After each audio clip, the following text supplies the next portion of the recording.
మానవ శరీరం అనేక అవయవాలతో నిర్మితమై ఉంటుంది. ప్రతి అవయవము కొన్ని కోట్ల కణాలతో తయారవుతుంది. ఈ అవయవాలు సక్రమంగా పనిచేయాలంటే దానిలో కణాలు చక్కగా పనిచేయాలి. కణాలు చక్కగా పనిచేయాలంటే వాటికి శక్తి కావాలి. కణాలకు కావలసిన శక్తి ఆహారము, ఆక్సిజన్ ద్వారా ఉత్పత్తి అవుతుంది. శరీరంలో ఉండే ప్రతి కణానికి ఆహారము, ఆక్సిజన్ ఎలా సరఫరా చేయబడుతుంది? శరీరంలో తయారైన వ్యర్థ పదార్థాలు ఎలా బయటకు వస్తాయి? మానవ శరీరంలో ఈ ప్రసరణ వ్యవస్థ ఎలా నిర్మితమైనది? రక్తంలో ఏ ఏ భాగాలు ఉంటాయి? గుండె ఎలా పనిచేస్తుంది? సిపిఆర్ ఎలా చేయాలి? మొదలైన అనేక విషయాలను ఈ వీడియోలో వివరంగా చెప్పడం జరుగుతుంది. హాయ్, హలో, నమస్తే, welcome to my channel దుర్గాస్ knowledge academy. మానవ శరీరము కాలి గోటు నుండి తల వెంట్రుక వరకు కొన్ని కోట్ల కణాలతో నిర్మితమై ఉంటుంది. ఈ కణాలన్నీ సక్రమంగా పనిచేయడానికి కావలసిన శక్తి మనం తినే ఆహారము, పీల్చే గాలి ద్వారా ఉత్పత్తి అవుతుంది. ఈ కణాలకు అవసరమైన ఆహారము, ఆక్సిజను రక్తం ద్వారా శరీరంలో అన్ని భాగాలకు సరఫరా చేయబడుతుంది. ఇలా కణాల్లో శక్తి ఉత్పత్తి అవడాన్ని సెల్యులర్ రెస్పిరేషన్ అంటారు. రక్తము ఆహారము, ఆక్సిజన్ ఎలా సరఫరా చేస్తుందో తెలుసుకోవాలంటే రక్త ప్రసరణ వ్యవస్థ గురించి తెలుసుకోవాలి. దీన్నే సర్క్యులేటరీ సిస్టమ్ అంటారు. దీనిలో ముఖ్యంగా 3 భాగాలు ఉంటాయి. 1 రక్తము, 2 రక్తనాళాలు, 3 గుండె. ముందుగా మనం రక్తము గురించి చెప్పుకుందాం. రక్తము ఒక ద్రవరూప కణజాలం. రక్తంలో 4 భాగాలు ఉంటాయి. 1 red blood cells, 2 white blood cells, 3 platelets, 4 plasma.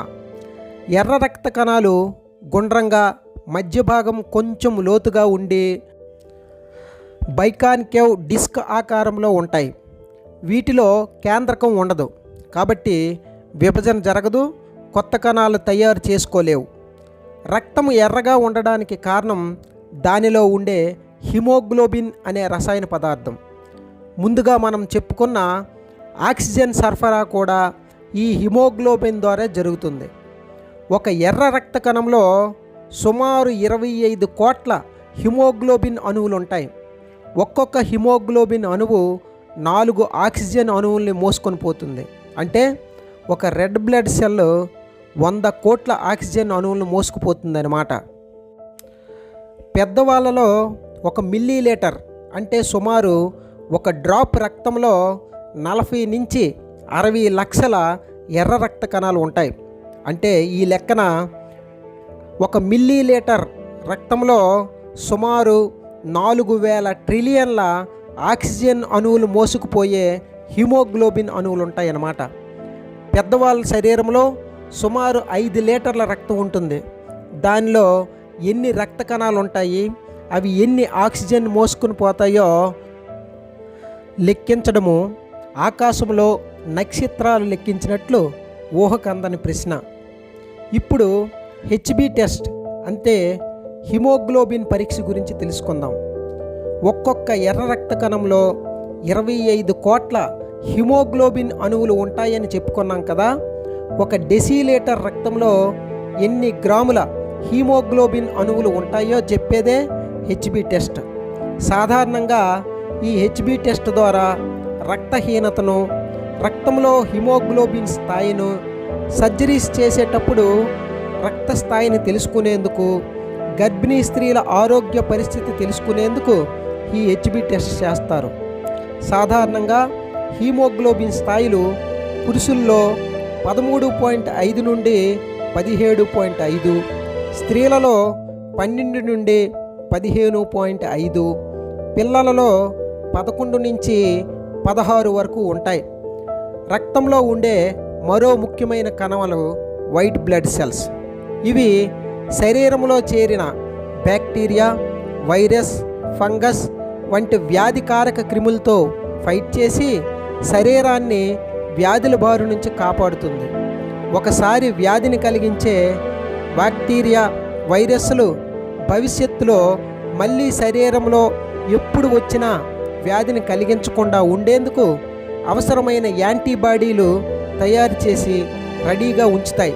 For example, ఒకసారి మశూచి వ్యాధి కలిగించే వైరస్లు మన శరీరంలో ప్రవేశించి వ్యాధిని కలిగిస్తే వైట్ బ్లడ్ సెల్స్ ప్రతిస్పందించి వాటిని ఎదుర్కొనేందుకు అవసరమైన యాంటీబాడీస్ తయారు చేసి ఆ వైరస్లను చంపడంతో పాటు భవిష్యత్తులో మళ్ళీ ఆ వైరస్లు మన బాడీలోకి వచ్చినప్పుడు ఫైట్ చేయడానికి యాంటీబాడీస్ని సిద్ధంగా ఉంచుతాయి. వైట్ బ్లడ్ సెల్స్కు ఉండే ఈ లక్షణం ఆధారంగా వ్యాక్సిన్స్ తయారు చేస్తారు. వీటి కోసం మరొక వీడియోలో పూర్తిగా చర్చించుకుందాం. రక్తంలో మూడో రకమైన కణాలు ప్లేట్లెట్స్. శరీరానికి ఎప్పుడైనా గాయమైనప్పుడు ప్లేట్లెట్స్ వెంటనే గాయమైన చోటుకి చేరి అక్కడ అతుక్కొని రక్తస్రావాన్ని ఆపుతాయి. సాధారణంగా ఈ ప్లేట్లెట్స్ మనుషుల్లో 1,50,000 నుండి 4,50,000 వరకు ఉంటాయి. కొన్నిసార్లు డెంగ్యూ, టైఫాయిడ్, చికున్ గున్యా వంటి వైరస్ ఇన్ఫెక్షన్లు వచ్చినప్పుడు ప్లేట్లెట్స్ సంఖ్య తగ్గిపోతుంది. దీన్ని ఆధారంగా చేసుకొని డాక్టర్లు ప్లేట్లెట్స్ టెస్ట్ ద్వారా వ్యాధి నిర్ధారణ చేసుకుంటారు. రక్తంలో 4వ రకమైన కణాలు ప్లాస్మా. రక్తంలో ఉండే ద్రవ పదార్థాన్ని అంతటినీ ప్లాస్మా అంటారు. ముందు చెప్పుకున్న red blood cells, white blood cells, platelets ఇవన్నీ కూడా ఈ ప్లాస్మాలో తేలుతూ కదులుతూ ఉంటాయి. ఇప్పుడు వరకు మనం చెప్పుకున్న రక్తము శరీరంలో సన్నని పైప్స్ లాంటి నాళాల ద్వారా ప్రయాణిస్తుంది. వీటినే బ్లడ్ వెసిల్స్ అంటారు, అంటే రక్తనాళాలు. మానవ శరీరంలో ఉండే మొత్తం రక్తనాళాలన్నింటినీ ఒకదాని పక్కన ఒకటి పెడితే వాటి మొత్తం పొడవు సుమారు 1,00,000 కిలోమీటర్లు ఉంటుంది. అంటే ఈ పొడవు భూమిని 2.5 సార్లు చుట్టేయగలిగినంత. How beautiful it is! ఎంత ఆశ్చర్యమో కదా. ఈ రక్తనాళాల్లో గుండె నుండి శరీర భాగాలకు ఆక్సిజన్ ఉండే రక్తాన్ని తీసుకుపోయే వాటిని ఆర్టరీస్, అంటే ధమనులు అంటారు. అలాగే శరీర భాగాల నుండి కార్బన్ డైఆక్సైడ్తో ఉండే రక్తాన్ని గుండెకు తీసుకుపోయే వాటిని వీన్స్, అంటే సిరలు అని అంటారు. శరీర అవయవాల దగ్గర ఈ ఆర్టరీస్, వీన్స్ కలిపే వాటిని క్యాపిల్లరీస్ అంటారు, అంటే రక్తకేశి నాళికలు. ఇవి తల వెంట్రుకంత మందంలో ఉంటాయి. కణాల దగ్గర ఆహారము, ఆక్సిజను మార్పిడి ఈ క్యాపిల్లరీస్ దగ్గరే జరుగుతుంది. సర్క్యులరీ సిస్టంలో అతి ముఖ్యమైన భాగము గుండె. ఎవరి గుండె వారి పిడికిలి పరిమాణంలో ఛాతి మధ్యలో కొంచెం ఎడం వైపు వాలి ఉంటుంది. గుండెలో 4 గదులు ఉంటాయి. పైన ఉండే గదుల్ని ఏట్రియం అంటారు, అంటే కర్ణికలు. కింద ఉండే గదులను వెంట్రికల్స్ అంటారు, అంటే జఠరికలు. గుండె సంకోచ వ్యాకోచాలు జరపడం ద్వారా రక్తాన్ని పంపు చేస్తుంది. గుండె కింది భాగంలో ఉండే వెంట్రికల్స్ సంకోచించినప్పుడు ఎడం వెంట్రికల నుండి ఆక్సిజన్తో ఉండే రక్తం శరీరంలోనికి, కుడి వెంట్రికల్స్ నుంచి కార్బన్ డైఆక్సైడ్ ఉండే రక్తము ఊపిరితిత్తులకి సరఫరా జరుగుతుంది.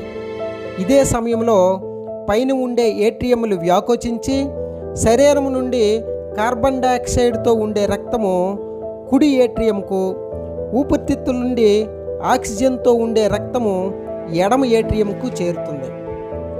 కింది వెంట్రికలు సంకోచించడము, పైన ఉండే ఏట్రియంలు వ్యాకోచము ఒకే సమయంలో జరుగుతుంది. అప్పుడు లబ్ అనే శబ్దం వస్తుంది. తరువాత పైన ఉండే ఏట్రియం సంకోచించి క్రింద ఉండే వెంట్రికల్స్ వ్యాకోచిస్తాయి. అప్పుడు పైన ఉండే రక్తము కింద వెంట్రికల్స్కి చేరుతుంది. ఈ సందర్భంలో డబ్ అనే శబ్దం వస్తుంది. ఇలా సంకోచ వ్యాకోచాల ద్వారా రక్తము శరీరంలో అన్ని భాగాలకు సరఫరా జరుగుతుంది. గుండె నిమిషానికి సగటున 72 సార్లు కొట్టుకుంటుంది. ఒక రోజుకు సుమారు 1,00,000 సార్లు కొట్టుకుంటుంది. ఒక మనిషి జీవితకాలంలో సుమారు 2 నుంచి 3 బిలియన్ సార్లు గుండె కొట్టుకుంటుంది. మీకు తెలుసా, తల్లి గర్భం దాల్చిన 22-23వ రోజు నుంచి గుండె కొట్టుకోవడం మొదలవుతుంది. అప్పటికి గుండె పూర్తి నిర్మాణం జరగదు, కేవలం రక్తనాళాల సముదాయంగానే ఉంటుంది. చేయాలన్నా కూడా గుండె కణాలకు ఆహారము, ఆక్సిజను అవసరం. వీటిని కరోనరీ ఆర్టరీస్ అనే సన్నని పైపుల ద్వారా రక్తం తీసుకొని వెళ్తుంది. కొంతమందిలో ఈ కరోనరీ ఆర్టరీస్లో కొలెస్ట్రాల్, కాల్షియం, ఇతర పదార్థాలు కలిసి ప్లాక్ అనే ముద్దను పేరుకుపోతాయి. ఇవి గుండెకు ఆక్సిజన్ చేరకుండా రక్తాన్ని అడ్డుకోవడం వల్ల గుండె కండరాలు దెబ్బతింటాయి. దీన్నే హార్ట్ అటాక్ అంటారు. సిపిఆర్ అంటే ఏమిటి? సిపిఆర్ అంటే కార్డియో పల్మనరీ రెసిక్టేషన్, అంటే ఆగిపోయిన గుండెను, ఊపిరితిత్తులను మళ్ళీ పనిలోనికి తీసుకుని రావడం. సాధారణంగా హార్ట్ అటాక్, విద్యుత్ షాక్, నీటిలో మునిగిపోయిన వాళ్ళు, పాయిజన్ తీసుకున్న వాళ్ళలో గుండె, ఊపిరితిత్తులు ఆగిపోతే వెంటనే 3 నుంచి 5 నిమిషాల లోపు సిపిఆర్ చేయడం ద్వారా కృత్రిమంగా గుండెను, ఊపిరితిత్తులను పనిచేయించడం.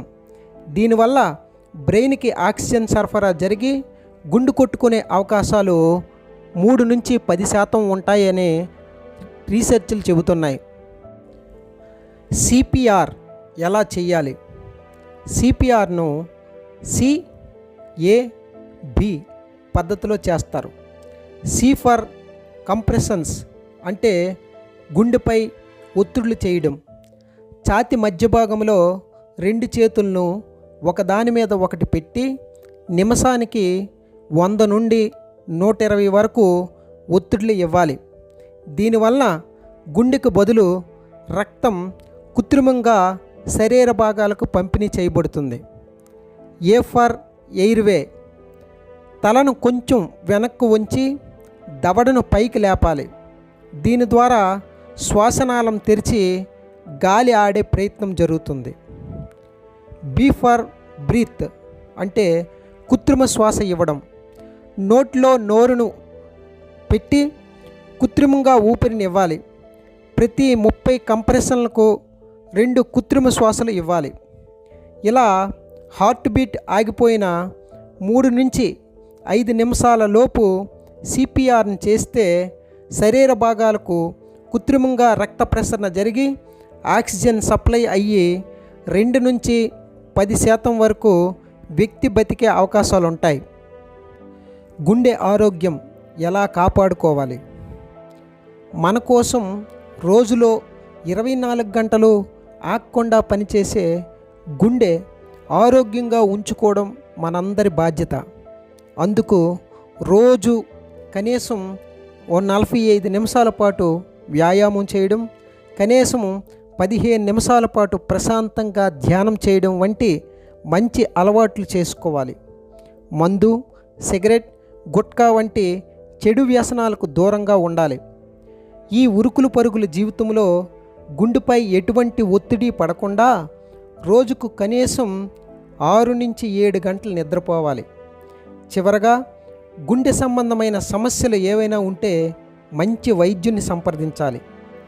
సో మై డియర్ వ్యూయర్స్, మీరు మంచి ఆరోగ్య అలవాట్లు పాటిస్తూ ఆనందంగా ఉండాలని మనస్ఫూర్తిగా కోరుకుంటూ స్మాల్ రిమైండర్ గైస్, ఈ వీడియో కానీ మీకు నచ్చినట్లయితే లైక్ చేసి, షేర్ చేసి, సబ్స్క్రైబ్ చేసుకోండి. మరో మంచి వీడియోతో మళ్ళీ మిమ్మల్ని కలుస్తాను. Until then take care.